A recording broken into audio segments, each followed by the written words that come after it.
Hindi matatawaran ng dedikasyon ng tinuguriang The Great Difference na si Carlos Caloy Loizaga sa larangan ng basketball. Sa kanyang pamamaalam sa edad na 85, balikan ang kanyang kontribusyon bilang isa sa itinuturing na greatest Filipino basketball player of all time. Balita natin ni Chino Trinidad.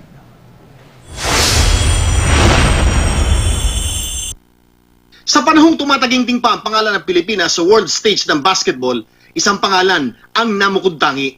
Malahari kung tumindig at tila pa sundalong hindi magpapahuli ng buhay kung lumaro. Yan, si Carlos Caloy Loizaga na binansagang The Great Difference ng radio announcer na si Willie Hernandez noong dekada 50. Taong 1954 na nagsilbi siyang angkla sa ating pambansang koponan sa World Basketball Championships sa Rio de Janeiro, kung saan dinala niya ang Pilipinas sa Asia's Best third place finish. Napasama pa siya sa mythical selection. Mga record na hindi mapantayan ng kahit na anong koponan at manlalaro mula sa Asia.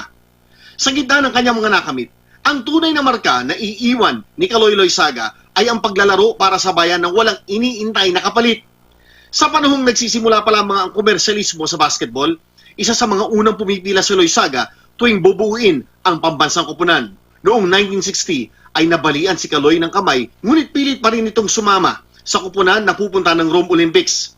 Nagpumilit siya hanggang sa punto na umiyak na ito sa harap ng national coach na si Luli Rios. Ngunit dahil sa kanyang injury, hindi siya pinayagan ng doktor na mapasama sa lineup. Matapos ang ilang buwan at masakit pa ang kanyang kamay, muling pinangunahan ni Carlos Loizaga ang Pilipinas tungo sa kampyonato sa Asian Basketball Championships.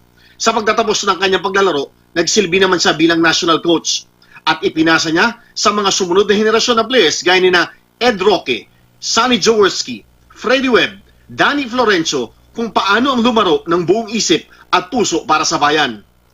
Ang sabi ng iba ay si Carlos Loizaga ay isa sa greatest Filipino players of all time. Siguro, dapat nating siyang kilalanin bilang greatest Filipino basketball player of all time.